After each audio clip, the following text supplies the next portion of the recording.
ನಮಸ್ಕಾರ. ಆರೋಗ್ಯ ವಿಭಾಗ್ಯ ವಿಶೇಷ ಕಾರ್ಯಕ್ರಮಕ್ಕೆ ಸ್ವಾಗತ. ನಾನು ದಿವ್ಯಶ್ರೀ ದಾಸ್.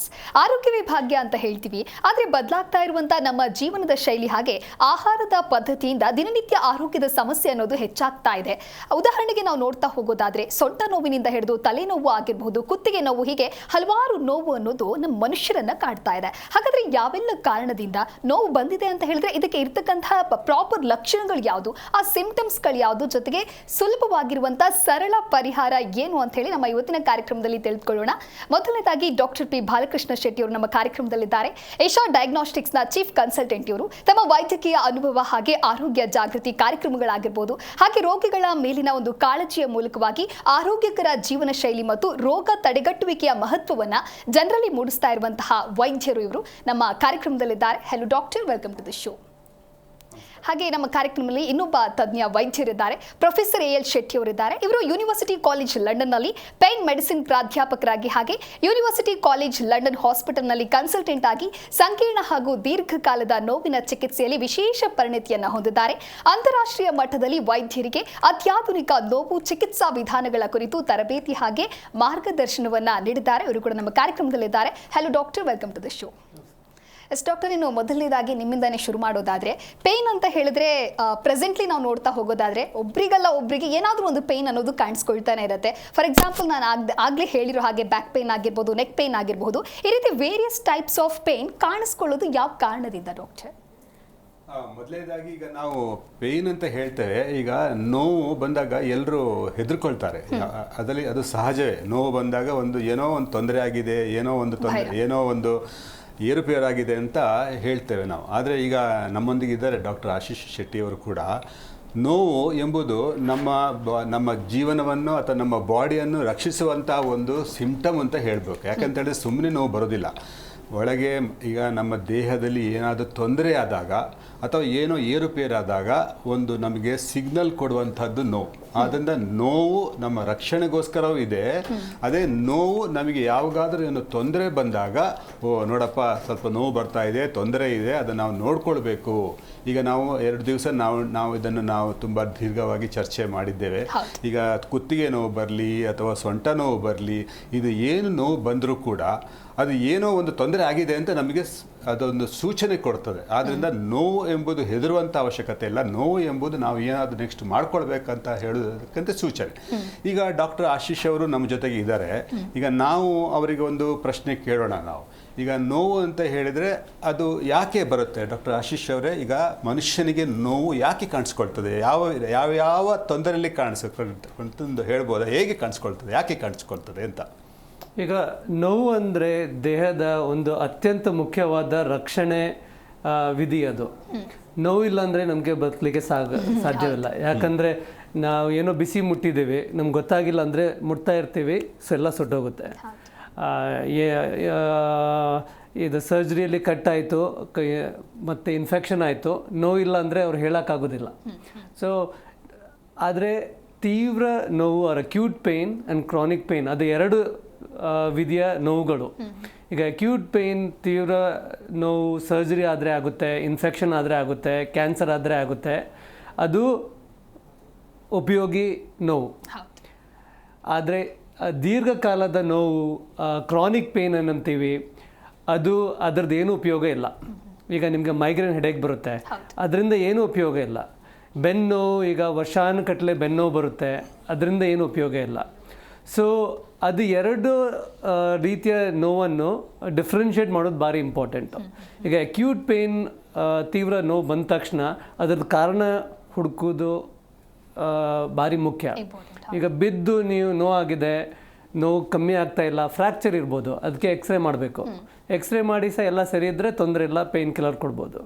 ಈಗ ಅದೇ ನೋವು ಫ್ರ್ಯಾಕ್ಚರ್ ಆಗಿದೆ, ಸರ್ಜರಿ ಆಯಿತು, 3 ತಿಂಗಳ ನಂತರನೂ ಆ ಪೇಯ್ನ್ ಇದೆ ಅಂದರೆ ಅದು ದೀರ್ಘಕಾಲದ ಪೇಯ್ನ್. ಯಾಕಂದರೆ ನೀವೀಗ ಟ್ರೀಟ್ಮೆಂಟ್ ಎಲ್ಲ ಮಾಡಿದ್ದೀರಾ, ಎಕ್ಸ್ರೇ ಮಾಡಿದಾಗ ಮೂಳೆ ರಿಪೇರ್ ಆಗಿದೆ, ಸೊ ಆ ನೋವಿಗೆ ಯೂಸೇ ಇಲ್ಲ. ಸೊ ಆ 2 ನೋವುಗಳು ನಾವು ಡಿಫ್ರೆನ್ಷಿಯೇಟ್ ಮಾಡಿದ್ರೆ ಅದ್ರ ಕುರಿತಾಗಿ ಮಾತಾಡಬಹುದು. ಓಕೆ, ಈಗ ಹಾಗಾದರೆ ಆಶೀಶ್ ಅವರೇ, ಈಗ ಮನುಷ್ಯನಿಗೆ ಕೆಲವು ನೋವುಗಳು ನಮಗೆ ರಕ್ಷಣೆ, ನಮಗೆ ಒಂದು ಸೂಚನೆ ಕೊಡುತ್ತೆ. ಕೆಲವರು ನೋವುಗಳಿಂದ ಏನೂ ಪ್ರಯೋಜನ ಇಲ್ಲ, ಅದನ್ನು ನಾವು ಮರೆತು ಬಿಡ್ಬೋದು ಅಂತ ನೀವು ಹೇಳ್ತೀರಿ. ಈಗ ಒಂದೇ ಒಬ್ಬನಿಗೆ ತಲೆನೋವು ಬರ್ತಾ ಇದೆ ಅಥವಾ ಸೊಂಟ ನೋವು ಬರ್ತಾ ಇದೆ, ಈ ನೋವು ಬಂದಾಗ ಯಾವುದನ್ನು ನಾವು ಮರೆತು ಬಿಡ್ಬೋದು ಅಥವಾ ಯಾವುದಕ್ಕೆ ನಾವು ಇನ್ನು ಮುಂದೆ ಇನ್ನೂ ಬೇಕಾದ ಟೆಸ್ಟ್ಗಳನ್ನು ಮಾಡಿಸ್ಕೊಳ್ಬೋದು? ಅದು ಒಂದು ಡಾಕ್ಟ್ರಿಗೆ ನೋಡಿ ಹೇಳಲಿಕ್ಕಾಗತ್ತಾ ಅಥವಾ ನಾವು ಮುಂದೆ ಟೆಸ್ಟ್ ಮಾಡ್ಕೊಳ್ಳಿ? ಇದೊಂದು ಡಾಕ್ಟ್ರ್ ಹೇಗೆ ಡಿಫ್ರೆನ್ಷಿಯೇಟ್ ಮಾಡ್ತಾರೆ, ಹೇಗೆ ವ್ಯತ್ಯಾಸ ನೋಡ್ಕೊಳ್ತಾರೆ ಅಂತ ಹೇಳ್ಬೋದಾ? ಸೊ ಇದು ಭಾರಿ ಇಂಪಾರ್ಟೆಂಟ್ ಕ್ವೆಶನ್ನು. ಯಾಕಂದರೆ ಈಗ ನಿಮ್ಮ ಮುಂದೆ ರೋಗಿ ಬಂದಾಗ ಅವ್ರಿಗೆ ಮೊದಲು ಏನು ತೊಂದರೆ ಇದೆ ಅಂತ ಅವ್ರಿಗೆ ಹೆದರಿಕೆ. ಯಾಕೆ ಬಂತು ಈಗ ಅದಕ್ಕೆ ಇದು ಟೆಸ್ಟ್ ಮಾಡಿದಾಗ ಇದೆಲ್ಲ ಗೊತ್ತಾಗುತ್ತೆ. ಎಕ್ಸ್ರೇ, MRI, ಬ್ಲಡ್ ಟೆಸ್ಟು, ಇದೆಲ್ಲ ಟೆಸ್ಟ್ ಮಾಡೋದು ನೋಯಿಗಲ್ಲ. ಅದು ಏನು ಕಾರಣದಿಂದ ನೋವು ಬರ್ತಾ ಇದೆ ಅಂತ ಗೊತ್ತಾಗಲಿಕ್ಕೆ ಈ ಟೆಸ್ಟ್ಗಳು ಮಾಡೋದು. ಅದೆಲ್ಲ ಟೆಸ್ಟ್ ಮಾಡಿ ಎಲ್ಲ ಸರಿ ಇದೆ ಅಂದಮೇಲೆ ನೀವು ಆ ನೋವನ್ನು ಮರ್ತು ಬಿಡ್ಬೋದು. ಆದರೆ ನೋವು ಮರೆಯೋಕ್ಕಾಗೋದಿಲ್ಲ, ಯಾಕಂದರೆ ಅದು ನಿಮ್ಮ ಲೈಫ್ ಸ್ಟೈಲ್ಗೆ ಎಫೆಕ್ಟ್ ಆಗ್ತಾ ಇದೆ. ಸೊ ಮುಖ್ಯವಾದ ಕ್ವೆಶ್ಚನ್ ಏನಂದರೆ, ಅವರಿಗೆ ಕೇಳಬೇಕು, ಈ ನೋವು ಅಲ್ಲಿ ನೀವು ಬದುಕಲಿಕ್ಕೆ ಸಾಧ್ಯವೇ ಅಥವಾ ಈ ನೋವು ನಿಮ್ಮನ್ನು ನಿಮ್ಮ ಲೈಫ್ ಸ್ಟೈಲ್ ಎಂಜಾಯ್ ಮಾಡಲಿಕ್ಕೆ ತೊಂದರೆ ಕೊಡ್ತಾ ಇದೆಯಾ ಅಂತ. ಅವರು ನೀವು ನನ್ನ ಟೆಸ್ಟ್ ಎಲ್ಲ ಸರಿ ಇದೆ, ನನಗೆ ಏನೂ ಅಪಾಯ ಇಲ್ಲ ಅಂದರೆ ನನಗೆ ತೊಂದರೆ, ಅವರಿಗೆ ನೀವು ಔಷಧಿ ಕೊಡೋದು ಏನು ನೀಡಿಲ್ಲ, ಸರ್ಜರಿ ಮಾಡೋದು ಏನು ನೀಡಿಲ್ಲ. ಆದರೆ ಸ್ಕ್ಯಾನ್ ಮಾಡಿದಾಗ ಅಲ್ಲಿ ಟ್ಯೂಮರ್ ಇದೆ, ಇನ್ಫೆಕ್ಷನ್ ಇದೆ, ಡಿಸ್ಕ್ ಬಲ್ಜ್ ಆಗಿದೆ ಅಂತ ಗೊತ್ತಾದರೆ ಅದಕ್ಕೆ ಸರಿಯಾದ ಪಟ್ಟ ಸ್ಪೆಷಲಿಸ್ಟು ಅದನ್ನ ಟ್ರೀಟ್ ಮಾಡಬೇಕು. ಸೊ ಇದೇ ನಾವು 1 ಗಂಟೆ ಮಾತಾಡ್ಬೋದು. ನೀವು ಅದಕ್ಕೆ ತಕ್ಕ ನನ್ನ ಕ್ವೆಶನ್ ಕೇಳಿದ್ರೆ ನಾನು ಫರ್ದರ್ ಎಕ್ಸ್ಪ್ಲನೇಷನ್ ಕೊಡ್ತೀನಿ. ಈಗ ಈ ಪ್ರಶ್ನೆ ಅಂತ ಹೇಳಿದರೆ, ಈಗ ನೋವಿನ ಅನುಭವ ಮನುಷ್ಯನಿಗೆ ಗೊತ್ತಾಗುವಂಥ ಕಾರಣ ಹೇಗೆ ಅದು ಮನುಷ್ಯನಿಗೆ ಗೊತ್ತಾಗುತ್ತೆ? ಈಗ ನಾನು ಹೀಗೆ ಮುಟ್ಟಿದರೆ ಏನು ನೋವಾಗೋದಿಲ್ಲ, ಇನ್ನು ಜಾಸ್ತಿ ಮುಟ್ಟಿದರೆ ಸ್ವಲ್ಪ ನೋವಾಗುತ್ತೆ. ಈಗ ಅಥವಾ ಒಂದು ಸಣ್ಣ, ಈಗ ಒಂದು 30 ಡಿಗ್ರಿ ಸೆಂಟಿಗ್ರೇಡ್ ನೀವು ನೀರು ಮುಟ್ಟಿದರೆ ಗೊತ್ತಾಗೋದಿಲ್ಲ, 50 ಡಿಗ್ರಿ 60 ಡಿಗ್ರಿ 70 ಬಿಸಿಯ ಅನುಭವ ಆಗುತ್ತೆ. ಈ ಎಲ್ಲ ಅನುಭವ ಮನುಷ್ಯನಿಗೆ ಹೇಗೆ ಗೊತ್ತಾಗಿಬಿಡುತ್ತೆ? ಅಥವಾ ಈಗ ಇನ್ನೊಂದು ಪ್ರಶ್ನೆ ಅಂತ ಹೇಳಿದರೆ, ಮನುಷ್ಯನಿಗೆ ಹಾರ್ಟ್ ಅಟ್ಯಾಕ್ ಆಗುತ್ತೆ ಅಥವಾ ಹೊಟ್ಟೆ ನೋವು ಆಗುತ್ತೆ. ಹೊಟ್ಟೆ ನೋವಾದ ಕೂಡಲೇ ನಾವು ಹೇಳ್ತೇವೆ ಅಲ್ಲೆಲ್ಲ ನೋವಿನ ನರಗಳೆಲ್ಲ ಎಲ್ಲಿ ಹೋಗುವುದಿಲ್ಲ. ಕೆಲವು ಕಡೆ ನೋವಿನ ನರಗಳು ಹೋಗದೇ ಇರುವ ಜಾಗದಿಂದಲೂ ನಮಗೆ ಏನಾದರೂ ತೊಂದರೆ ಆದಾಗ ನೋವು ಬರುತ್ತೆ. ಈಗ ಹಾರ್ಟಿಗೆ ನೋವಿನ ನರಗಳು ಇಲ್ಲ, ಅದೇ ರೀತಿ ಇಂಟೆಸ್ಟೈನ್ಗೆ ನೋವಿನ ನರಗಳು ಇಲ್ಲ, ಅಂದರೆ ವಿಸರಲ್ ಪೇಯ್ನ್ ಅಂತ ನಾವು ಹೇಳ್ತೇವೆ. ಈ ಒಳಗಿನ ಪೇಯ್ನು, ಈಗ ಹಾರ್ಟ್ಗಿಂತ ನೋವು ಬಂದಾಗ ನಮಗೆ ಚೆಸ್ಟ್ ವಾಲಲ್ಲಿ ನೋವು ಬರುತ್ತೆ, ಕೆಲವೊಮ್ಮೆ ಭುಜದಲ್ಲಿ ನೋವು ಬರುತ್ತೆ, ಕೆಲವೊಮ್ಮೆ ಎಡಗೈಯಲ್ಲಿ ನೋವು ಬರುತ್ತೆ. ಸೊ ಈ ನೋವು ಒಂದು ಕಡೆಯಿಂದ ಇನ್ನೊಂದು ಕಡೆಗೆ ಅದು ಹೇಗೆ ಹೋಗ್ತದೆ, ಹಾಗೂ ಅದರ ಪರಿಣಾಮ ಗೊತ್ತಾಗುವ ಬಗೆ ಹೇಗೆ ಮನುಷ್ಯನಿಗೆ? ಸರಳವಾಗಿ ಇದು ಎಕ್ಸ್ಪ್ಲೇನ್ ಮಾಡೋದಂದರೆ, ಈ ಲೈಟ್ ಬಲ್ಬಿನಂಥ ಇದು ಮಾದರಿಯಲ್ಲಿ ಪೇಯ್ನ್ ಒಂದು ಸ್ವಿಚ್ ಇದೆ ನಿಮ್ಮ ಬಾಡಿಯಲ್ಲಿ, ಎಲ್ಲ ಕಡೆ ಸ್ವಿಚ್ ಇದೆ. ಸೊ ಆ ಸ್ವಿಚ್ಚು ಹೋಗಿ ನೀವು ಲೈಟಾಗಿ ಟಚ್ ಮಾಡಿದರೆ ಲೈಟ್ ಆನ್ ಆಗೋದಿಲ್ಲ. ಸೊ ಅದು ಇಷ್ಟು ಒತ್ತಿದ್ರೇ ಅದು ಲೈಟ್ ಆನ್ ಆಗೋದು. ಹಾಗೆ ನರಗಳನ್ನು ಸ್ಟಿಮ್ಯುಲೇಟ್ ಮಾಡಬೇಕಾದ್ರೆ ಇಷ್ಟು ಪ್ರೆಷರ್ ಅಂತ ಬೀಳಬೇಕು. ಅದೇ ತೊಂದರೆ ಏನಂದರೆ, ದೀರ್ಘಕಾಲನ ಪೇಯ್ನಲ್ಲಿ ಆ ಸ್ವಿಚ್ಚು ಮುಟ್ಟಿದರೆ ಲೈಟ್ ಹೊತ್ತುಬಿಡುತ್ತೆ. ಆವಾಗ ನಿಮಗೆ ಮನೆಗೆ ಬಂದಾಗ ಸ್ವಿಚ್ ಮುಟ್ಟಿದಾಗ ಲೈಟ್ ಹೊತ್ತದ್ದು ಬಿಡಿ, ನಿಮ್ಮದು ವಾಷಿಂಗ್ ಮಿಷಿನ್ ಆನ್ ಆಗುತ್ತೆ.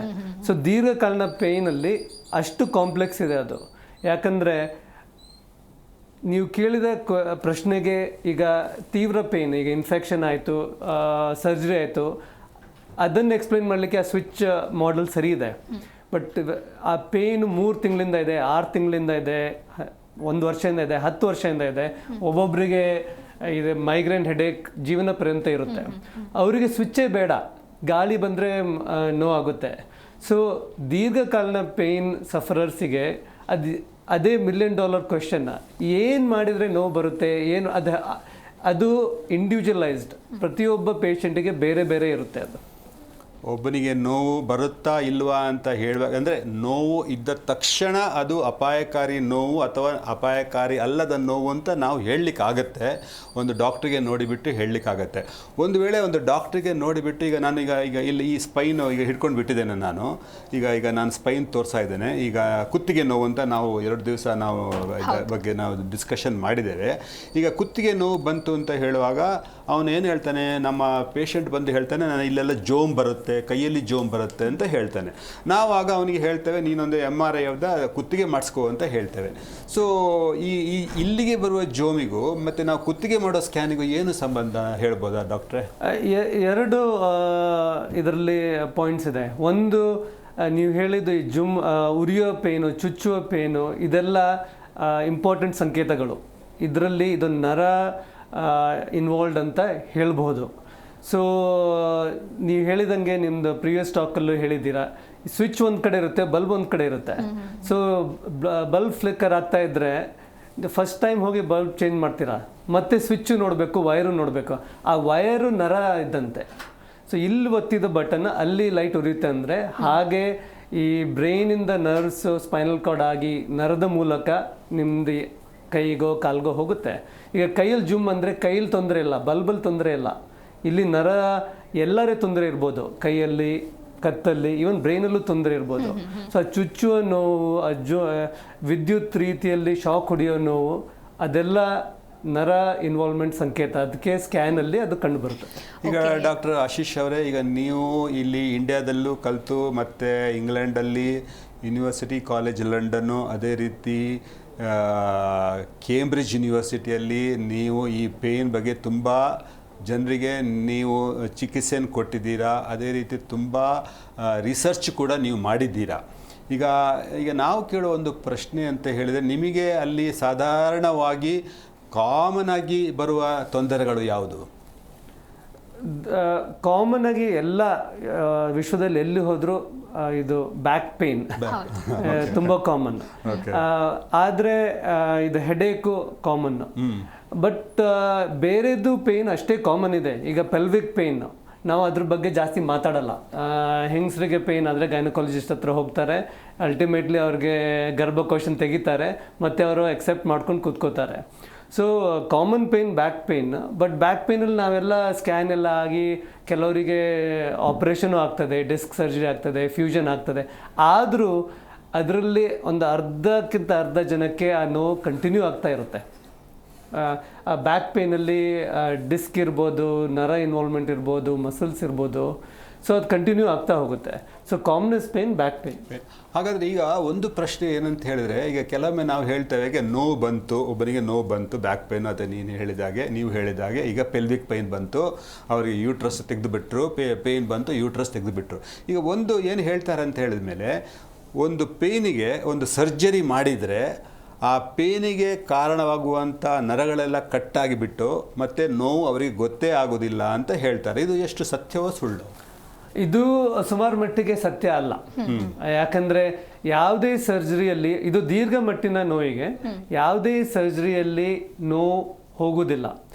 ಇದು ಆದರೆ ಅಕ್ಯೂಟ್ ಪೇಯ್ನ್ ಆರ್ ಅಲ್ಪಕಾಲೀನ ಪೇಯ್ನಲ್ಲಿ ಯಾವಾಗ ಇನ್ಫೆಕ್ಷನ್ ಇರುತ್ತೆ, ಇನ್ಫೆಕ್ಷನ್ ಟ್ರೀಟ್ ಮಾಡಿದರೆ ನೋವು ಹೋಗುತ್ತೆ. ಅದರಲ್ಲೂ ಈ ಇನ್ಫೆಕ್ಷನ್ ಆಗಲಿ, ಫ್ರ್ಯಾಕ್ಚರ್ ಆಗಲಿ ಟ್ರೀಟ್ ಮಾಡಾದ್ಮೇಲೂ ಆ ಪೇಯ್ನ್ ಕಂಟಿನ್ಯೂ ಆದರೆ, ನೀವು ಫಸ್ಟಿಗೆ ಏನು ಆ ಟೆಸ್ಟ್ ಮಾಡಿ ಇನ್ಫೆಕ್ಷನ್ ಇಲ್ಲ, ಕೀಳ್ಮೂಳೆ ಫಿಕ್ಸ್ ಆಗಿದೆ ಅಂತ ಒಮ್ಮೆ ನಿಮಗೆ ಗೊತ್ತಾದ ಮೇಲೆ ಆ ನೋವಿಗೆ ಇನ್ನು ಕಾರಣ ಇಲ್ಲ. ಸೊ ಸರ್ಜರಿಯಿಂದ ಪೇಯ್ನ್ ಹೋಗುತ್ತೆ ಅಂತ ನಮಗೆಲ್ಲ ನಂಬಿಕೆ. ಪೇಷಂಟ್ಸ್ ಬಂದು ನಾವು ತುಂಬ ಸತಿ ಹೇಳ್ತೀವಿ ಈ ಪೇಯ್ನ್ ನಿಮಗೆ ಲೈಫ್ ಲಾಂಗ್ ಇರುತ್ತೆ ಅಂತ. ಅವ್ರು ಅದನ್ನ ಒಪ್ಕೊಳ್ಳಿಕ್ಕೆ ರೆಡಿ ಇಲ್ಲ, ಅದಕ್ಕೆ ಸರ್ಜರಿ ಮಾಡಿಸ್ಕೊಂಡು ಹೋಗ್ತಾರೆ. ಓಕೆ ಡಾಕ್ಟರ್, ಈ ಕುರಿತಾಗಿ ನಾವು ಮತ್ತಷ್ಟು ಮಾತನಾಡ್ತಾ ಹೋಗೋಣ. ಅದಕ್ಕೂ ಮುನ್ನ ವೀಕ್ಷಕರೇ, ನೀವು ಕೂಡ ನಮ್ಮ ಕಾರ್ಯಕ್ರಮವನ್ನ ನೋಡ್ತಾ ಇದ್ದು ನಿಮ್ಮಲ್ಲಿ ಯಾವುದೇ ರೀತಿಯಾದಂತಹ ಪೇನ್ ಅಥವಾ ಸಮಸ್ಯೆ ಕಾಣಿಸ್ಕೊಳ್ತಾ ಇದೆ ಅಂತ ಹೇಳಿದ್ರೆ, ನಿಮ್ಮ ಟಿವಿ ಸ್ಕ್ರೀನ್ ಮೇಲೆ ಲಭ್ಯವಾಗ್ತಾ ಇರುವಂತಹ ಈ ಸಂಖ್ಯೆಗೆ ಕರೆ ಮಾಡಬಹುದು, ಡಾಕ್ಟರ್ ಜೊತೆಗೆ ಮಾತನಾಡಬಹುದು, ಹಾಗೆ ನಿಮ್ಮ ಸಮಸ್ಯೆಗೆ ಸೂಕ್ತವಾದಂತಹ ಪರಿಹಾರವನ್ನ ಕಂಡುಕೊಳ್ಬಹುದು ಅಂತ ಹೇಳ್ತಾ ಡಾಕ್ಟರ್ ತಿಳಿಸ್ಕೊಡ್ತಾ ಇದ್ರಿ. ಇನ್ನು ಯಾವುದೇ ರೀತಿಯಾದಂತಹ ಪೇನ್ ಕಾಣಿಸ್ಕೊಳ್ತು ಅಂತ ಹೇಳಿದ್ರೆ ಫಸ್ಟ್ ಬೇಸಿಕ್ ಮಾಡುವಂಥದ್ದು ಯಾವುದಾದ್ರೂ ಮೆಡಿಕಲ್ ಶಾಪ್ಗಳಿಗೆ ಹೋಗುವಂಥದ್ದು, ಯಾವುದಾದ್ರೂ ಪೇನ್ ಕಿಲ್ಲರ್ ಟ್ಯಾಬ್ಲೆಟ್ಸ್ಗಳನ್ನ ಅಥವಾ ಯಾವುದಾದ್ರೂ ಆಯಿಂಟ್ಮೆಂಟ್ಗಳನ್ನ ಯೂಸ್ ಮಾಡೋದು ಮಾಡ್ತಾರೆ ಬಹುತೇಕ ಜನ. ಸೊ ಇದು ಅರೆ ಕ್ಷಣ ರಿಲೀಫ್ ಅಂತ ನಮಗೆ ಫೀಲ್ ಆಗಬಹುದು. ಬಟ್ ಇದೇ ರೀತಿ ನೆಗ್ಲೆಕ್ಟ್ ಮಾಡ್ತಾ ಹೋದಾಗ ಯಾವೆಲ್ಲ ಕಾಂಪ್ಲಿಕೇಶನ್ ನಾವು ಫೇಸ್ ಮಾಡಬೇಕಾಗುತ್ತೆ ಡಾಕ್ಟರ್? ಮತ್ತೆ ಈ ಪ್ರಶ್ನೆ ಆಶೀಶ್ ಉತ್ತರ ಕೊಡ್ಬೋದು ಅಂತ ಅನ್ಸುತ್ತೆ. ಏನು ಹೇಳ್ತೀಯ ಆಶೀಶ್? ಸೊ ಇದು ಅಕ್ಯೂಟ್ ಪೇಯ್ನ್ ಅಥವಾ ಒಂದಿನಲ್ಲಿಂದ ಬಂದಿದೆ, ಎಲ್ಲಿ ಬಂದಿದೆ ಅದು ಮುಖ್ಯ. ಈಗ ಎದೇನೋ ಆಗಿದೆ ಅಂದರೆ ನೀವು ಕಾಯಲಿಕ್ಕೆ ಆಗೋದಿಲ್ಲ, ಹೋಗಿ ತಕ್ಷಣ ECG ಮಾಡಿಸ್ಬೇಕು. ಹೆಡೇಕ್, ಬೇರೆ ನೋವುಗಳಿಗೆ ಆ ನೋವಿನ ಜೊತೆ ಏನು ಬೇರೆ ಸಮಸ್ಯೆ ಇದೆ ಅಂತ ತಿಳ್ಕೊಳ್ಳೋದು ಮುಖ್ಯ. ಈಗ ನಿನ್ನೆ ನೀವು ಕತ್ತು ನೋವು ಬಗ್ಗೆ ಮಾತಾಡ್ತಾ ಇದ್ರಿ, ಬೆನ್ನು ನೋವು ಬಗ್ಗೆ ಮಾತಾಡ್ತಾ ಇದ್ರಿ. ಈಗ ಬೆನ್ನು ಜೊತೆ ನಡವಳಿಕೆ ಚೇಂಜ್ ಆಗಿದ್ರೆ, ಗೇಟ್ ಡಿಸಾರ್ಡರ್ ಇದ್ರೆ, ವೀಕ್ನೆಸ್ ಇದ್ರೆ, ಮೂತ್ರ ಇನ್ಕಾಂಟಿನೆನ್ಸ್ ಇದ್ರೆ ಇಮಿಡಿಯೇಟ್ಲಿ ನೀವು ಹಾಸ್ಪಿಟಲ್ಗೆ ಹೋಗಬೇಕು. ಕಾಲು ನೋವು, ಬರೀ ಕಾಲು ಬೆನ್ನು ನೋವು, ನೀವು ಅದು ಏನು ಅರ್ಜೆಂಟ್ ಎಮರ್ಜೆನ್ಸಿಯಲ್ಲಿ ಸ್ಕ್ಯಾನ್ ಮಾಡಬೇಕಂತೇನಿಲ್ಲ. ಸ್ವಲ್ಪ ದಿನ ಕಾಯ್ಬೋದು, ಫಾರ್ಮಸಿಗೆ ಹೋಗಿ ಪೇನ್ ಕಿಲ್ಲರ್ಸ್ ತೊಗೋಬೋದು. ಹೆಡೇಕಲ್ಲಿ ವೀಕ್ನೆಸ್ ಇದೆ, ಸ್ಟ್ರೋಕ್ ಇರ್ಬೋದು. ಇದು ನೀರು ಕುಡಿಲಿಕ್ಕೆ ಆಗ್ತಾ ಇಲ್ಲ, ಮುಖದ ಇದು ಚೇಂಜ್ ಆಗಿದೆ ಸ್ಟ್ರಕ್ಚರ್, ಅಂದರೆ ಸ್ಟ್ರೋಕ್ ಆಗಿರ್ಬೋದು. ಸೊ ಆ ನೋವಿನ ಜೊತೆ ಮತ್ತೇನಿದೆ ಅದು ತಿಳ್ಕೊಳ್ಳೋದು ತುಂಬ ಮುಖ್ಯ. ಈಗ ನೋವಿನ ಈ ಪ್ರಶ್ನೆಗೆ ಏನಂತ ಹೇಳಿದರೆ, ಈ ನೋವು ಕಾಣಿಸಿಕೊಳ್ಳುವುದಕ್ಕೆ ನಂಬರ್ 1 ಡಾಕ್ಟರ್ ಅಂದರೆ ಯಾರು ನೋವು ಅನುಭವಿಸ್ತಾ ಇದ್ದಾನೆ ಅವನೇ ನಂಬರ್ 1 ಡಾಕ್ಟ್ರು. ಈಗ ಹೆಚ್ಚಿನ ನಾವು ಡಿಸೀಸಿಗೆ ನಾವು ಹೇಳ್ತೇವೆ ನನ್ನ ನೋವಿಗೆ ನಾನೇ ದೊಡ್ಡ ವೈದ್ಯ. ಯಾಕಂದರೆ ಈಗ ನಿನ್ನೆ ಒಂದು ನಿಮಗೆ ನೋವು ಬಂತು, ಅಥವಾ ಕಳೆದ ವರ್ಷ ಒಂದು ನೋವು ಬಂತು, ಕಳೆದ ತಿಂಗಳ ಒಂದು ನೋವು ಬಂತು, ಅದು ಹೋಯಿತು. ಅದು ಅಂದರೆ ನಾನು ಹೇಳಿದಾಗೆ ಪ್ರತಿ ಒಂದು ನೋವಿಗೂ ಏನಾದರೂ ರೆಮಿಡಿಯಲ್ ಮೆಷರ್ಸು, ಹೀಲಿಂಗ್ ಮೆಕ್ಯಾನಿಸಮ್. ಒಂದು ಫ್ರ್ಯಾಕ್ಚರ್ ಆಯಿತು ಅಂತ ಹೇಳೋಣ, ಆಯಿತಾ, ಹೌದು, ಒಂದು ನೋವು ಬಂತು, 1 ವಾರ 2 ವಾರ ಮತ್ತೆ ಹೋಯ್ತು ಅದು ನೋವು, ಆಯಿತಾ. ಸೊ ಹಾಗೆ ಬಂದು ಹೋಗುವ ನೋವುಗಳಿಗೆ ನಾನೇ ದೊಡ್ಡ ವೈದ್ಯನಾಗಿರ್ತೇನೆ. ಪ್ರತಿಯೊಬ್ಬರು ಆಲೋಚನೆ ಮಾಡ್ಕೊಳ್ಬೇಕು, ಈ ನೋವು ಬಂತು, ಇದು ಹೋಯ್ತು ಅಂತ ಹೇಳಿದರೆ ಅಲ್ಲಿ ಏನೋ ಒಂದು ಪ್ರಾಬ್ಲಮ್ ಇಲ್ಲ ಅಂತ. ಆಶೀಶ್, ಒಪ್ಕೊಳ್ತೀರಾ ನೀವು ಅದನ್ನು? ಹೌದೌದು. ಮತ್ತು ಇದೊಂದು ನಾನು ಆ್ಯಡ್ ಮಾಡ್ತೇನೆ. ಈಗ ನಿಮಗೆ ನೋವಿದೆ, ಬೆನ್ನು ಕಾಲು ನೋವು, ವರ್ಷಾಂತಗಟ್ಟಲೆ ಇದೆ, ಬಟ್ ಆ ನೇಚರ್ ಚೇಂಜ್ ಆದರೆ ನೀವು ತಕ್ಷಣ ಡಾಕ್ಟರ್ ಹತ್ರ ಹೋಗಬೇಕು. ಈಗ ನೋವು ಜೊತೆ ವೀಕ್ನೆಸ್ ಬಂತು ಅಥವಾ ನಮ್ನೆಸ್, ಲಾಸ್ ಆಫ್ ಸೆನ್ಸೇಷನ್ ಆಯಿತು, ಆವಾಗ ಚೇಂಜ್ ಇದ್ರೆ ಹೋಗಬೇಕು. ಹೌದು, ಅದೇನಂದರೆ ನೋವು ಜಾಸ್ತಿ ಆಗ್ತಾ ಬಂತು ಅಥವಾ ನೋವಿನ ಜೊತೆಗೆ ಬೇರೆ ಬೇರೆ ಸಿಂಪ್ಟಮ್ಸ್ಗಳು ಬಂದಾಗ ಅದು ಒಂದು ರೆಡ್ ಸಿಗ್ನಲ್ ಅಥವಾ ಡೇಂಜರ್ ಸಿಗ್ನಲ್ ಅಂತ ನಾವು ಹೇಳ್ಬೋದು. ನೋವು ಬಂತು ಹೋಯಿತು ಅಂತ ಹೇಳುವಾಗ ಅದಕ್ಕೆ ಆಗಾಗ ಈ ಮೆಡಿಸಿನ್ಸ್ ನಾವು ಹೇಳ್ತೇವಲ್ಲ, ಫಾರ್ಮಸಿಗೆ ಹೋಗಿ ಮೆಡಿಸಿನ್ಸ್ ಹೋಗಿ. ಇವತ್ತಿಗೆ ನೀವು ಫಾರ್ಮಸಿಯಲ್ಲಿ ಹೋಗಿ ಪೇಯ್ನ್ ಕಿಲ್ಲರ್ಸು, ಆ ಪೇಯ್ನ್ ಕಿಲ್ಲರ್ಸು ಮಾಡಿದಷ್ಟು ತೊಂದರೆ ಯಾವ ಟ್ಯಾಬ್ಲೆಟ್ಸ್ಗಳು ಮಾಡಿಲ್ಲ. ಯಾಕಂದರೆ ಅದರಿಂದ ಕಿಡ್ನಿಗೂ ತುಂಬ ಎಫೆಕ್ಟ್ ಆಗುತ್ತೆ. 1-2 ತಗೊಂಡು ಬಿಡ್ತಾರೆ, ಅದರ ಬಗ್ಗೆ ನಾನೇನು ಹೇಳಲಿಕ್ಕೆ ಆಗೋದಿಲ್ಲ. ಆದರೆ ಕಂಟಿನ್ಯೂಸ್ ಆಗಿ ನೋವು ಬಂದಾಗ ಖಾಲಿ ಆ ನಾನು ಹೇಳಿದ್ದೇನೆ ಆಗಲೇ, ನೋವು ಒಂದು ರಕ್ಷಣಾತ್ಮಕ ಸಂದೇಶ ಮನುಷ್ಯನಿಗೆ. ಖಾಲಿ ನೋವನ್ನು ಮಾತ್ರ ಸಪ್ರೆಸ್ ಮಾಡಿದರೆ ಒಳಗಿರುವ ಡಿಸೀಸಸ್ ನಮಗೆ ಕಾಣಿಸೋದಿಲ್ಲ. 1 ಸತಿ 2 ಸತಿ ತಗೊಳ್ಬೋದು.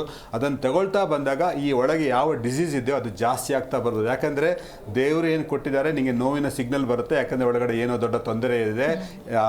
ಆಶೀಶ್ ಅವರು ಹೇಳಿದಾಗೆ ಏನೋ ಒಂದು ಕೀವು ತುಂಬಿಕೊಂಡಿರ್ಬೋದು, ಅಥವಾ ಏನಾದರೂ ಕ್ಯಾನ್ಸರ್ ಇರ್ಬೋದು, ಅಥವಾ ಟ್ಯೂಬರ್ಕ್ಯುಲೋಸಿಸ್ ಇರ್ಬೋದು, ಅಥವಾ ಏನಾದರೂ ಸಣ್ಣ ಬ್ರೇಕ್ ಆಗಿರ್ಬೋದು. ಆ ಬ್ರೇಕ್ಗಳೆಲ್ಲ ಸಾಧಾರಣ ಹೀಲ್ ಆಗ್ತಾ ಹೋಗ್ತವೆ, ಆಯಿತಾ. ಈಗ ನಾವು ಹೇಳಿದಾಗ ಈಗ ಸ್ಪೈನಲ್ಲಿ ಏನಾದರೂ ಬ್ರೇಕ್ ಆಯಿತು ಅಂತ ಹೇಳಿದರೆ 1 ತಿಂಗಳು, 1 ವಾರ, 2 ವಾರ, 4 ವಾರ, 6 ವಾರ ಆಗಿ ಎಲ್ಲ ಸೆಟ್ ಆಗಿಬಿಡುತ್ತೆ. ಆದರೆ ಈ ಇನ್ಫೆಕ್ಷನ್ಸು, ಟ್ಯೂಬರ್ಕ್ಲೋಸಿಸು, ಕ್ಯಾನ್ಸರ್ ಇದ್ದರೆ ಅದನ್ನು ನಾವು ಖಾಲಿ ಮೆಡಿಸಿನ್ ಮಾತ್ರ ತಗೊಂಡು ಹೋಗಿದರೆ ಅದು ಜಾಸ್ತಿ ಆಗ್ತಾ ಬರ್ತದೆ. ಆ ಜಾಸ್ತಿ ಆಗ್ತಾ ಬಂದಾಗ ಟ್ರೀಟ್ಮೆಂಟ್ ಭಾರಿ ಕಷ್ಟ ಆಗಿಬಿಡುತ್ತೆ. ಸೊ ನೋವು ಒಂದು ರಕ್ಷಣಾತ್ಮಕ ಸೂಚನೆ, ಆದರೆ ಪ್ರತಿ ಸರ್ತಿ ಹೋಗಿ ಮೆಡಿಸಿನ್ ತಗೊಂಡು ಅದನ್ನು ಸಪ್ರೆಸ್ ಮಾಡೋದು ಅಷ್ಟು ಒಳ್ಳೆಯದಲ್ಲ ಅಂತ ಕಾಣಿಸುತ್ತೆ.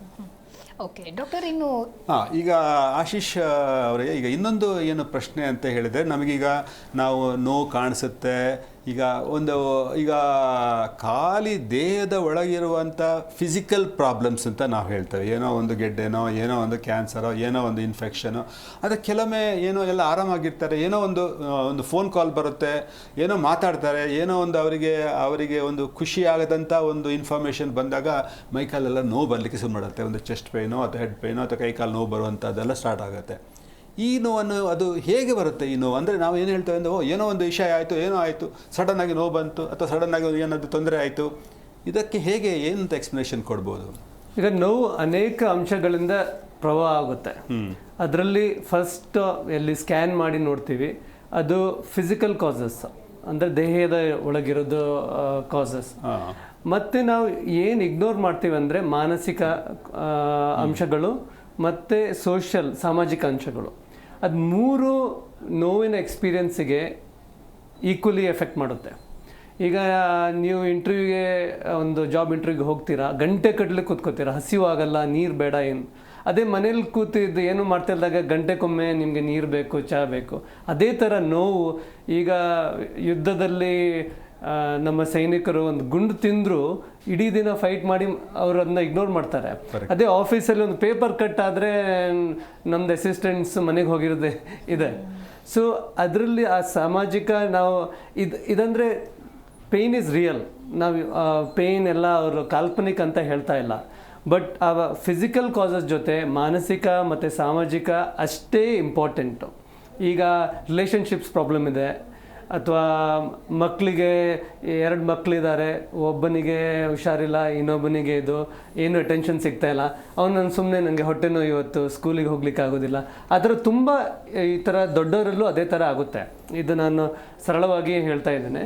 ಸೊ ಪೇಯ್ನ್, ದೀರ್ಘಕಾಲೀನ ಪೇಯ್ನಲ್ಲಿ ಆ ಮ್ಯಾನೇಜ್ ಮಾಡಬೇಕಾದ್ರೆ ಆ ದೈಹಿಕ causes, physical causes, mental causes, ಮಾನಸಿಕ ಕಾಸಸ್ ಆ್ಯಂಡ್ ಮತ್ತು ಸಾಮಾಜಿಕ ಕಾಸಸ್ 3 ಅಟೆನ್ಷನ್ ಕೊಡಬೇಕು. ಅದಕ್ಕೆ ನಾವು ಮೂಮೆಂಟ್, ಪಾಶ್ಚರ್, ಯೋಗ, ಮೆಡಿಟೇಷನ್ ಎಲ್ಲ ಈ ಲಾಂಗ್ ಟರ್ಮ್ ಪೇಯ್ನ್ ಮ್ಯಾನೇಜ್ಮೆಂಟಿಗೆ ತುಂಬ ಉಪಯೋಗ. ಈಗ ನಾವು ಒಂದು ಪ್ರಶ್ನೆ ಅಂತ ಹೇಳಿದ್ರೆ, ಈಗ ನಾವು ಕೆಲವು ತಪಸ್ಸಿಗಳನ್ನು, ಸಾಧುಗಳನ್ನು, ಸಂತರುಗಳನ್ನು ನೋಡ್ತಾ ಇರ್ತೇವೆ. ಅವರು ಸುಮ್ಮನೆ ಕೂತ್ಕೊಂಡು ಹೀಗೆ ಕಣ್ಮುಚ್ಚಿ ಮೆಡಿಟೇಷನ್ ಮಾಡಿಕೊಂಡು ಅವರಿಗೆ ಯಾವ ನೋವು ಬರೋದಿಲ್ಲ. ಎಲ್ಲ ನೋವುಗಳು ಈಗ ನೀವು ಹೇಳಿದಾಗೆ ಎಲ್ಲ ನೋವುಗಳು ಮನುಷ್ಯನ ಒಂದು ಭಾಗದಿಂದ ಹೊರಟು ಅದು ಈ ಸ್ಪೈನಲ್, ಈಗ ಎಲ್ಲಿ ನೋವು ಬಂದರೂ ಅದು ಈ ನರಗಳಿಂದ ಹೊರಟು ಸ್ಪೈನಲ್ ಕಾರ್ಡಲ್ಲಿ ಹೋಗಿ ಮತ್ತು ಬ್ರೈನಲ್ಲಿ ಅದಕ್ಕೆ ಇನ್ಫಾರ್ಮೇಷನ್ ಬಂದಾಗ ನಮಗೆ ನೋವಿನ ಅನುಭವ ಆಗುತ್ತೆ. ಈ ನೋವಿನ ಅನುಭವವಾಗುವನ್ನು ಈ ಸೈಕಲಾಜಿಕಲ್ ಅಥವಾ ಮೆಡಿಟೇಷನು, ಧ್ಯಾನ, ಸ್ಪಿರಿಚುವಾಲಿಟಿ, ಇದರಿಂದೆಲ್ಲ ಈ ನೋವಿನ ಅನುಭವ, ಅಂದರೆ ನೋವಿನ ಅನುಭವ ಅಂತ ಹೇಳಿದರೆ ನಾನು ಎಂತ ಹೇಳ್ತೇನೆ, ಈ ನಾನ್ ಡೇಂಜರಸ್ ನೋವಿನ ಅನುಭವಗಳು.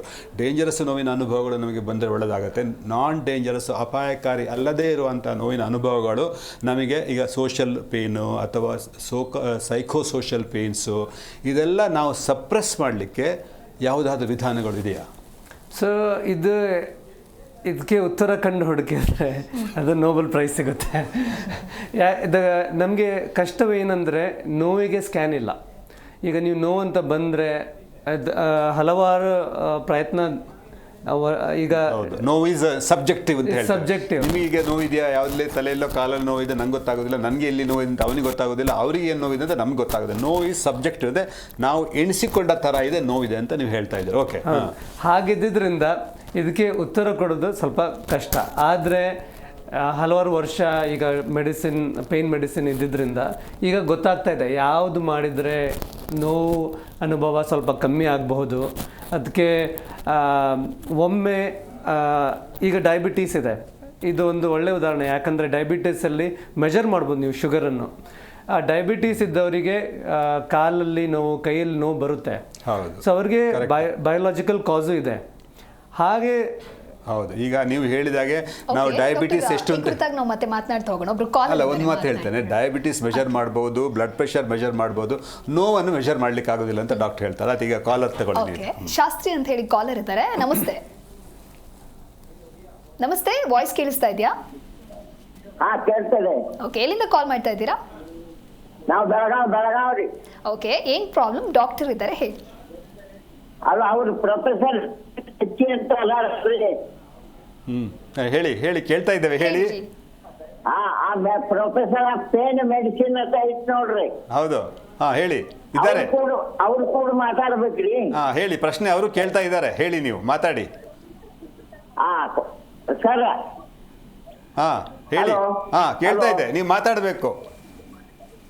ಮಾತಾಡತ್ತೇನ್ರ? ಹೇಳಿ, ಕೇಳಿಸ್ತಾ ಇದೆ ಸರ್. ನಮಗೆ L1 L4 L5 ಟ್ರಬಲ್ ಇತ್ರಿ. L4 L5 ಬಲ್ಜ್ ಟ್ರಬಲ್ ಇತ್ರಿ. ಈಗ ಒಂದ್ ಸ್ವಲ್ಪ ಗುಳಿಗೆ ತಗೊಂಡು ಅದೆಲ್ಲ ಕಡಿಮೆ ಆಗ್ಯದ.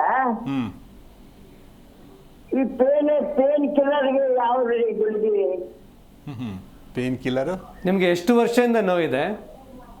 ನೋಡಿ, ಎಷ್ಟು ವರ್ಷಗಳಿಂದ ನಿಮ್ಗೆ ನೋವಿದೆ? ನೋಡ್ರಿ, ಅದು ನಮ್ಗ 2021ದಾಗ ಚಾಲು ಆತ್ರಿ. ಓಕೆ, 5 ವರ್ಷದಿಂದ ನೋವಿದೆ. L4 L5 ಡಿಸ್ಕ್ ಅಲ್ಲಿ ಕಡಿಮೆ ಆಗ್ಯದ್ರಿ. ಈಗ ಕಡಿಮೆ ಆಗಿದೆ. ಕಡಿಮೆ ಆಗ್ಯದ. ಆದ್ರೂ ಒಂದ್ ಸ್ವಲ್ಪ ಯಾವಾಗರೆ ಪೇನ್ ಬರ್ತದ ತಳಗ. ಗೊತ್ತಾಯ್ತು. ಸೊ L4 ಆಗಾಗ ಪೇನ್ ಕಾಣಿಸ್ಕೊಳ್ತಾ ಇರುತ್ತಲ್ಲ, ಸೊ ಆ ಟೈಮಲ್ಲಿ ಯಾವ ಟ್ಯಾಬ್ಲೆಟ್ ತಗೋಬೇಕು? ಗೊತ್ತಾಯ್ತು. ಸೊ L4 ಗೊತ್ತಾಯ್ತು. ಸೊ L4-L5 ಸ್ಪೈನಲ್ಲಿ ನಿಮಗೆ ತೊಂದರೆ ಇದೆ ಅಂತ ಹೇಳಿದ್ದಾರೆ. ಒಂದು 5-6 ವರ್ಷದಿಂದ ನೋವಿದೆ. ಈ ನೋವು ನಿಮಗೆ ಮ್ಯಾನೇಜ್ ಮಾಡಲಿಕ್ಕೆ ಆಗ್ತದೆ ಅಂದರೆ ಯಾವ ಪೇಯ್ನ್ ಕಿಲ್ಲರು ಬೇಡ. ಆದರೆ ಈ ನೋವಿಂದ ನಿಮಗೆ ತುಂಬ ತೊಂದರೆ ಆಗ್ತಾ ಇದ್ದರೆ ಈ ಡಾಕ್ಟ್ರ್ ಹತ್ರ ಪರೀಕ್ಷೆ ಮಾಡಿ ಅಲ್ಲಿ ಏನೂ ಇಲ್ಲ ಅಂತ ಫಸ್ಟು ಇದು ಮಾಡಿಸ್ಬೇಕು. ಅದಕ್ಕೆ ಒಂದು ಸ್ಕ್ಯಾನು ಬೇಕಾಗ್ಬೋದು. ಅದಾದಮೇಲೆ ನೀವು ಪೇಯ್ನ್ ಕಿಲ್ಲರ್ ತೊಗೊಳ್ಳಿಲ್ಲ ಅಂದರೆ ನಿಮ್ಗೇನು ಹಾನಿ ಆಗೋದಿಲ್ಲ ಈಗ ಸದ್ಯಕ್ಕೆ. ಓಕೆ, ಥ್ಯಾಂಕ್ ಯು ಕರೆ ಮಾಡಿದ್ದಕ್ಕಾಗಿ. ಡಾಕ್ಟರ್, ಕೊನೆಯದಾಗಿ ಪೇಯ್ನ ಕುರಿತಂದ್ರೆ ನಮ್ಮ ವೀಕ್ಷಕರಿಗಾಗಿ ತಿಳಿಸೋದಾದ್ರೆ ಏನು ಹೇಳ್ತೀರಾ? ಈಗ ನೀವು ಅದೇ ವೀಕ್ಷಕರಿಗೆ ಏನು ಈಗ ನೀವು ಎಲ್ಲ ಪೇನ್ಗೆ ನೀವೀಗ ಎಲ್ಲ ಸರ್ಜರಿ ಇಲ್ಲದೆ ತುಂಬ ಪೇನನ್ನು ನೀವು ಮ್ಯಾನೇಜ್ ಮಾಡಿದ್ದೀರಾ. ಅದರಲ್ಲಿ ಯಾವುದೆಲ್ಲ ಮೆಥಡ್ಸು ತುಂಬ ಯೂಸ್ಫುಲ್ ಆಗುತ್ತೆ ಅಂತ ಹೇಳ್ಬೋದಾ ಕೊನೆಯದಾಗಿ? ಸೊ ಪೇಯ್ನಿಂದ ನೀವು ಅಕ್ಸೆಪ್ಟ್ ಮಾಡಿಕೊಂಡು ಅದ್ರಲ್ಲಿ ಸಫರ್ ಆಗಬೇಕಂತ ಇಲ್ಲ. ಅದೇ ರೀತಿ ಪೇಯ್ನಿಗೆ ಸರ್ಜರಿ ಮಾಡಬೇಕಂತನೂ ಇಲ್ಲ. ಆ ಎರಡರ ಮಧ್ಯ ತುಂಬ ಟ್ರೀಟ್ಮೆಂಟ್ ಆಪ್ಷನ್ಸ್ ಇದೆ. ಫಸ್ಟ್ ಏನು ಪಾಸ್ಚರ್, ಅದೊಂದು ನಾನು ವೀಡಿಯೋಸ್ ನೋಡ್ತಾ ಇದ್ದೆ. ಎಲ್ಲರೂ ಗುಡ್ ಪಾಸ್ಚರ್ ಇರಬೇಕಂತ ಹೇಳ್ತಾ ಇರ್ತಾರೆ. ನಂದೇ ಪಾಸ್ಚರ್ ಸರಿ ಇಲ್ಲ. ಬಟ್ ಏನು ಮುಖ್ಯ ಅಂದರೆ ಒಂದೇ ಪಾಸ್ಚರಲ್ಲಿ ಹೆಚ್ಚೊತ್ತಿರಬಾರ್ದು. So the key is not just good posture, it is movement. So move ಆಗ್ತಾ ಇರಬೇಕು. So good lifestyle. ಮತ್ತು ಟ್ರೀಟ್ಮೆಂಟಿಗೆ ಇಂಜೆಕ್ಷನ್ಸ್ ಇದೆ, ಮೆಡಿಸಿನ್ಸ್ ಇದೆ, ಮತ್ತು ನ್ಯೂರೋಮಾಡ್ಯುಲೇಷನ್ ಇದೆ. ಸೊ ಎಲ್ಲ ಪೇಯ್ನಿಗೆ ಸರ್ಜರಿ ಅಂತನೂ ಇಲ್ಲ, ಸಫರ್ ಆಗ್ಬೇಕಂತನೂ ಇಲ್ಲ. ಸೊ ಇಷ್ಟೊತ್ತು ಸಾಕಷ್ಟು ಪೇಯ್ನ ಕುರಿತಂತೆ ತಿಳಿಸ್ಕೊಟ್ಟಿದ್ದೀರಾ. ಥ್ಯಾಂಕ್ ಯು ಡಾಕ್ಟರ್ ಕಾರ್ಯಕ್ರಮಕ್ಕೆ ಆಗಮಿಸಿದ್ದಕ್ಕಾಗಿ. ನೋಡಿದ್ರಲ್ವ ವೀಕ್ಷಕರೇ, ಯಾವುದೇ ರೀತಿಯಾದಂತಹ ಪೇಯ್ನ್ ಅಂತ ಬಂದಾಗ ಅದನ್ನು ನಾವು ನಿರ್ಲಕ್ಷ್ಯ ಮಾಡಬಾರ್ದು. ದೀರ್ಘಕಾಲ ಒಂದು ನೋವು ನಮಗೆ ಎಫೆಕ್ಟ್ ಮಾಡ್ತಾ ಇದೆ ಅಂತ ಹೇಳಿದ್ರೆ ಅದಕ್ಕೆ ನಾವು ಯಾವ ರೀತಿಯಾಗಿ ಪರಿಹಾರವನ್ನು ಕಂಡುಕೊಳ್ಬೇಕು ಅಂತ ಹೇಳಿ ಡಾಕ್ಟರ್ಸ್ ತಿಳಿಸ್ಕೊಟ್ಟಿದ್ದಾರೆ. ಇದಾಗುತ್ತೆ ಇವತ್ತಿನ ವಿಶೇಷ. ನೋಡ್ತಾ ಇರಿ ಜೀ ಕನ್ನಡ ನ್ಯೂಸ್, ಸತ್ಯವೇ ಸುದ್ದಿಯ ಜೀವಾಳ. ಹೆಚ್ಚಿನ ಮಾಹಿತಿಗಾಗಿ ಸಂಪರ್ಕಿಸಿ Esha diagnostics and research private limited, number 311, 15 ಮತ್ತು 16ನೇ ಕ್ರಾಸ್ ನಡುವಿನ ಸಂಪಿಗೆ ರಸ್ತೆ, ಮಲ್ಲೇಶ್ವರಂ, ಬೆಂಗಳೂರು 560003. ಸಂಪರ್ಕಿಸಿ 9591922418.